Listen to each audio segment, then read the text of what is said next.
Hello everyone, আসসালামু আলাইকুম। সবাই কেমন আছেন? আশা করি সবাই অনেক ভালো আছেন। আমার খামার বাড়ি পিছনে আপনাদের সবাইকে স্বাগতম। আর আমি আপনাদের সাথে আছি মোহাম্মদ মেহেদী হাসান প্রিন্স। তো দেখতে পাচ্ছেন আমার এখানে কবুতর বসে আছে খাওয়ার জন্য। তো আজকে এক জোড়া কবুতরের বাচ্চা উঠেছে, সেটাও দেখাবো কোন জোড়ার বাচ্চা উঠলো না উঠলো। তো চলুন তার আগে খাবার দেওয়া যাক। তো সব কবুতর কোথায় আমার আগে দেখে নেই। কবুতর এই যে এখানে আছে কিছু কবুতর। তার আগে আমি একটা জিনিস দেখাচ্ছি আপনাদেরকে, সেটা হচ্ছে আমি কবুতরের খাবার থেকে কিছু খাবার এখানে লাগাইছিলাম, যেমন সরিষা আর গম। তো মাশাল্লাহ সরিষাও হয়েছে, দেখুন অনেক সুন্দর সরিষা হয়েছে। আর এই যে গমের হচ্ছে গা, এটাকে আমার এদিকে বলে বাইল, গমের বাইল বের হয়েছে।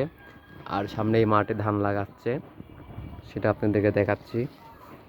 এই যে, তো চলুন বেশি কথা বলবো না, দেখায় কোন জোড়ার বাচ্চা উঠলো আর কবুতরকে এখন খেতে দেবো। কবুতর হচ্ছে এটা কিন্তু হারিয়ে গেছিলো আজকে সকালে, এখন দেখতেছি আছে এখানে। এটা একটা নর, কোকা কবুতরের নর। এটা 6 পর রানিং চলতেছে। এটা হারিয়ে গেছিলো সকালে, মানে হঠাৎ করে সব কবুতর উড়ে যায়, এটা আর আসে না। পরে হয়তো এখন আসছে, আমি দুপুরে এসে দেখতেছি। তো এখানে দেখতে পাচ্ছেন শার্টিন, এটার বাচ্চা উঠবে এই সপ্তাহের মধ্যে, উঠে যাবে হয়তো শুক্রবারে। তো অবশ্যই আমি আপনাদেরকে আপডেট দেবো। আর আমার এই ছোটো খামারে আপডেট পেতে চাইলে অবশ্যই চ্যানেলটি সাবস্ক্রাইব করে রেখে দেবেন। তো চলুন বাচ্চাগুলো আগে দেখাই। রেসারের বাচ্চা উঠেছে, তো মাশাল্লাহ বাচ্চাগুলো দেখুন। আর আপনারা সবাই কিন্তু অবশ্যই মাশাল্লাহ বলবেন। দেখি একটু ওটো তো, এটা হচ্ছে নর। নর এখন তা দিচ্ছে। এই যে মাশাল্লাহ, দুইটা অনেক সুন্দর বাচ্চা সকালে উঠেছে। এই যে বাবা ডাকতেছে। আসলে রেসার কবুতর নাকি অনেক সুন্দর বাচ্চা মানুষ করে, এই জন্য দেখি, টেস্ট করে দেখি কেমন বাচ্চা মানুষ করে। এটা হচ্ছে এদের মা। এই যে, তো এদেরকে ডিস্টার্ব করবো না, চলুন কবুতরগুলো দেখে আসা যাক।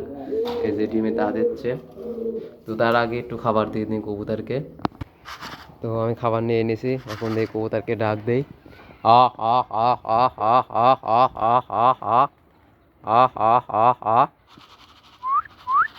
এই যে সব কবুতর চলে আসছে আস্তে আস্তে। আ আ আ আ আ আ আ আ আ আ।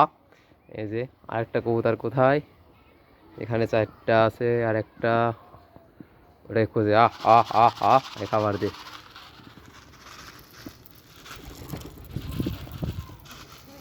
আর আপনারা হয়তো অনেকে ভাববেন যে আমি এরকমভাবে ছিটাই দিই কেন, কারণ কোকা কবুতর আমি এর আগে ভিডিওতে দেখাইছি, এটা খুব একটা অন্যরকম একটা কবুতর। সে কোনো কবুতরকে সহ্য করতে পারে না, একাই খেতে চায় সবগুলা।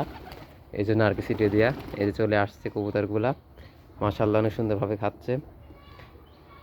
তো আপনাদের বাসায় কার কী কবুতর আছে অবশ্যই কমেন্ট করে জানাবেন। আর আমার খামারে কোন কোন কবুতর দেখতে চান অবশ্যই আমাকে কমেন্ট করে জানাবেন। আর আমার কিন্তু একটা ইচ্ছা আছে যে আমি শুধু কোকা শার্টিন এবং রেসার আর একজোড়া স্প্যানিশ পোটারের বাচ্চা আনবো। তার আগে আমি এখানে একটা খামার করব, সেটা আমি আপনাদেরকে দেখাবো। এই ঘরটাকে করে নেই, শীত বাড়া গেলে খামারটা শুরু করে দেবো, দেখি রোজা ঈদের পরে খামার করব। তো আজকের ভিডিও এই পর্যন্তই। সবাই ভালো থাকবেন, সুস্থ থাকবেন, আল্লাহ হাফেজ।